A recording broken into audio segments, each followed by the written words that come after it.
Hi, I'm Bekah Jasperson with Jasperson Realty, and I'm here to talk to you today about mental health in real estate. I don't think real estate is as flexible as everybody makes it out to be. I think a lot of people go into real estate because of that misconception of, oh, I can make my own hours, I can do whatever I want. And while there are times that it's flexible, like I could take a Tuesday off if I really wanted to, the reality is you're also on other people's timetable a lot of the time. So if my buyer wants to see a house in the evenings because they work Monday through Friday during the day, I have my evenings available, I have my weekends available. So for me, I no longer think about it as, oh, real estate is flexible. I think about it as I have to balance my own personal life and well-being with my buyer's personal life and well-being. And so a lot of that comes down to communication of I have to be very open with buyers and be able to acknowledge that, like, yes, I'm a realtor, but I'm also a human being. I have a family, I have friends, I have other things going on, just like my buyers and sellers do. And I think it's really easy as a realtor to just cave and say, oh, I'm going to do exactly what my buyers want. I'm going to show the house at exactly their time, rather than seeing it as a collaborative approach. Because personally, that's where the burnout came for me. I was not putting myself first. I was only doing what my buyers and sellers wanted in terms of times and meetings and what we were doing. And it ended with me missing a lot of things in my personal life and then becoming resentful of my clients because they were making me miss that, right? But really the reality was I wasn't doing a good job of prioritizing my time.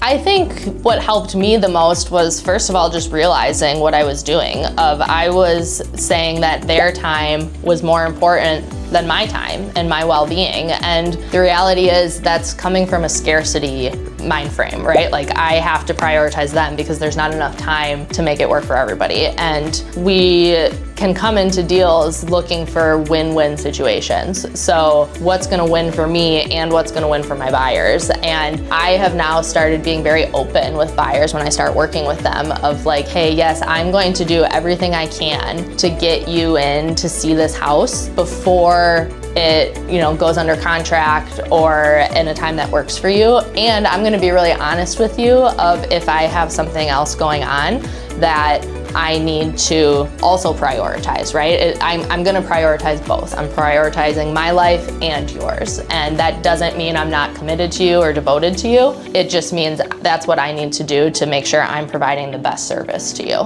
I do think we create this idea that realtors always have to be on. And I think it's because it's typically a stressful time in a person's life. And as someone who has purchased a home before I was a realtor, I understand, right? Like it is stressful, especially when you're buying a home for the first time. There's a lot that goes into it that you just don't know about.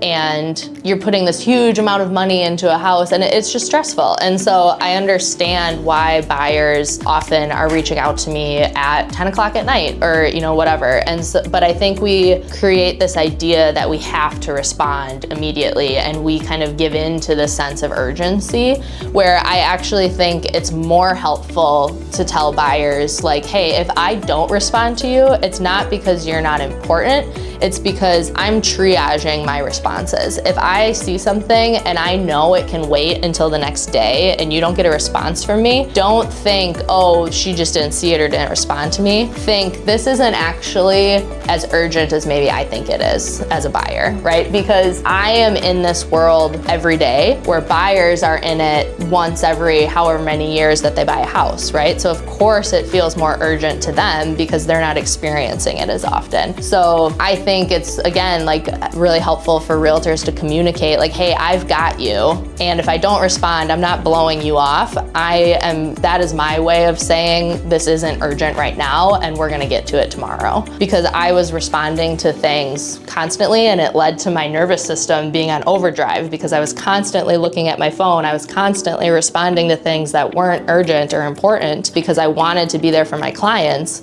And instead, I actually think it led to them being more urgent because I was responding so quickly rather than them understanding like, okay, we can breathe. This isn't urgent. It's gonna be okay.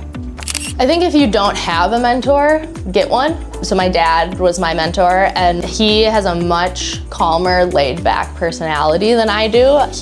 Not much rattles him, where I was getting rattled by things. And so I think, one, I had to ask myself, okay, why am I getting rattled, but he's not? It's not just experience. There's something that's being triggered in me that's making me respond this way. So I really had to be open and honest about that. And I think that's something that we can continually do in our businesses, is reflect on our own personalities and our own stuff that we're bringing into deals. And then asking our mentors, like, okay, why isn't this rattling you? Or what do you think about this? Because finding, like, yes, I'm probably never gonna be that level of calm that my dad is, but I can bring some of that in and find that middle ground so that I am still being true to myself and also not running myself on empty. So I think getting a mentor and reflecting on yourself and what you're bringing into situations are really helpful to kind of help you navigate those things and figure out, okay, where am I at now and where do I want to be with these, and how can I still provide the best level of service to my clients and keep myself sane in the process so that I do still really enjoy this job and I'm not fully burning myself out. I think a daily habit that I do find helpful is as simple as it sounds. I sit down every morning and I try to plan out my day as much as possible, because it's easy to get overwhelmed with how much we have to do. And if nothing else, what's the one thing that I'm gonna get done today that is going to help me and my business? And so focusing on that as,